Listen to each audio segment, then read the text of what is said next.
런던 메트로폴리탄 경찰은 여성 혐오적이고 성차별적이며 인종차별적이며 동성애 혐오적인 내부 문화를 연구하고 있다고 비난한 리뷰에 따르면 런던 경찰은 경찰력 내에서 야탈적인 행동을 허용하고 학대로부터 대중 구성원들을 적절하게 보호하지 못했습니다.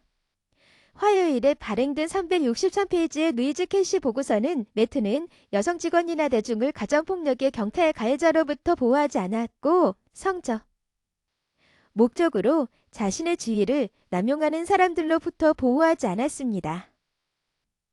라고 말했습니다.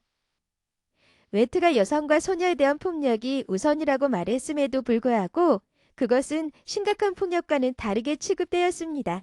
실제로 이는 이소스미 우선순위 측면에서 크게 고려되지 않았다는 것을 의미해야 합니다.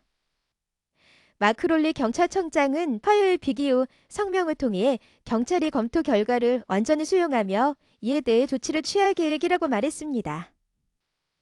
우리가 여러분 모두를 실망시킨 것에 대해 유감이며 우리는 이 문제를 해결할 것입니다. 라고 그는 부대 내 시스템 문제를 해결하기 위한 전환 계획을 언급하며 다짐했습니다. 영국에서 가장 큰 경찰력이 최근 몇 년간 일련의 스캔들로 휘청거렸습니다. 그것은 2021년 3월 런던의 33세 여성 사라 에버라드를 납치, 강간, 살해한 혐의로 현직 메트로폴리탄 경찰관 웨인 쿠젠스가 유죄 판결을 받은 후 강력한 조사를 받았습니다. 그 살인 사건은 경찰과 관련된 냉엄한 문제들에 대한 전국적인 대화를 촉발시켰습니다. 코젠스가 그의 형을 선고받은 다음 날 또 다른 현직 장교인 데이비드 캐릭이 강간 혐의로 체포되었습니다. 그는 영국 최악의 연쇄의 청검제자의 반열에 올랐습니다. 후에 거의 20년 동안 여러 명의 여성을 강간한 것에 대해 유죄를 인정하면서 다시 시급한 개혁에 대한 요구를 다시 불러일으켰습니다. 증가하는 신뢰의 위기와 씨름하면서 메트로폴리탄 경찰은 사회복지에 수년간 일해온 영국 상원의원 케이시를 제로적 문화와 행동 기준에 대한 독립적인 조사를 이끌도록 임명했습니다. 그녀의 리뷰는 2022년 2월에 시작되었습니다. 그것은 여성과 소녀들에 대한 폭력이 얼마나 심각하게 받아들여지는지 그리고 그들에 대한 범죄가 어떻게 조사되는지 둘 다에 대해 끔찍한 그림입니다. 이변은 폭염 속에서 냉동고가 고장난 한 예를 들어 경찰관들은 신속한 법의학 서비스에 접근하는 대신 피해자들의 강간 키트를 포함한 증거를 포화랑 과도하게 채워지거나 낡거나 깨진 냉장고와 싸워야 하며 테스트 결과를 위해 오랜 기다림을 견뎌야 합니다. 라고 말했습니다. 다 모든 증거를 인멸하는 원인이 됩니다. 헤이 씨는 이 보고서를 서문에서 엄격하고 냉엄하며 아낌없는 것이라고 불렀으며 메트로폴리탄 경찰의 자체 개혁을 요구했습니다.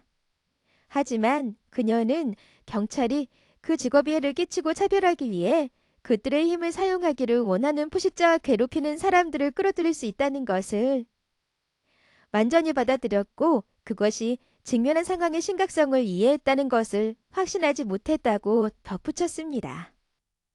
만약 비행기가 내일 하늘에서 떨어진다면 전체 산업계는 멈춰서서 왜 그런지 자문할 것입니다. 대신 매트는 그들 자신의 비양심적인 범죄 가해자들이 그저 나쁜 사과인 것처럼 가정하는 것을 선회했습니다. 라고 그녀는 말했습니다. 검토에서 제기된 많은 문제들은 새로운 것이 아닙니다. 메트로폴리탄 경찰이 제도적으로 인종차별주의자라는 것은 윌리엄 맥퍼슨이 1999년 영국 10대 스티븐 노른스의 인종차별적 살인과 경찰이 그의 죽음을 조사하는 방법의 실패에 대한 조사에서 내린 결론이었습니다. 보고서에 따르면 경찰은 여전히 백인 82%가 남성 71%로 다양한 도시를 대표하지 않는 것으로 나타났습니다. 검토 결과 경찰관의 22%가 개인적으로 괴롭힘을 당한 적이 있다고 답해 일선 경찰관들의 사기가 떨어지고 지도자들에게 실망감을 주는 등 괴롭힘과 차별의 문화가 시스템에 스며들었다는 사실도 드러났습니다.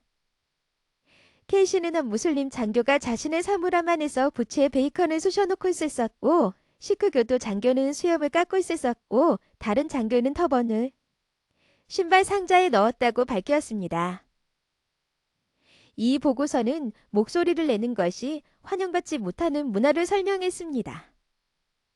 소수민족 장교들은 힘든 방법을 배웠으며 그들 자신과 그들의 정력에 가혹한 결과를 초래했습니다. 보고서를 위해 인터뷰한 경찰 안팎의 여성들은 경찰관들에 의한 성적 학대와 괴롭힘에 대한 소송을 상세히 설명했습니다. 한 여성 하급 장교는 직장과 순찰 중에 더 나이 많은 동료에게 반복적으로 폭행을 당했다고 묘사했는데 그녀는 그녀를 무릎에 앉히고 만지고 옷을 벗기고 의도적으로 팔에 멍이 들고 한 번은 그녀 앞에서 자해를 하도록 강요했다고 말했습니다. 그녀는 학대를 신고했지만 사건은 기각되었습니다. 잠자코 고생하는 게 나았을 텐데 그럴 수가 없었어요. 그는 모든 것을 모면했고 저는 거짓말쟁이처럼 보이게 되었습니다. 하고 그녀는 말했습니다. 남성 경찰관과 소년 간 통제적이고 강압적인 관계였다는 또 다른 여성 민간인이 지역 경찰에 학대 사실을 신고했습니다.